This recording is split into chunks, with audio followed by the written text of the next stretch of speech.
Kill two birds with one stone. இதோட equivalent Tamil meaning என்னவா இருக்கும்? கெஸ் பண்ண முடியுதுங்களா? ஒரே கல்லுல ரெண்டு மாங்கா. பாட்டாவே படிச்சிட்டிங்களா? கரெக்ட். ஒரே செயல் மூலமாக 2 விஷயங்களை வெற்றிகரமாக செஞ்சு முடிக்கிறது. அதை தான் kill two birds with one stone அப்படின்னு சொல்லுவாங்க. இப்போ எக்ஸாம்பிள் பார்க்கலாம். Whenever I need to talk to customer care, I select English as the language option. That way, I kill 2 birds with one stone. I explain the issue to customer care and get it resolved and practice my speaking skills.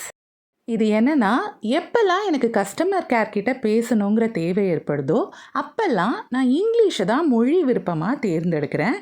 இதனால் customer care கிட்ட என்ன பிரச்சனைன்னு explain பண்ணி அதை தீர்த்துக்கிறேன். அதோட என்னோடய speaking ஸ்கில்ஸையும் நான் practice பண்ணிக்கிறேன். ஒரே கல்லில் 2 மாங்காய்.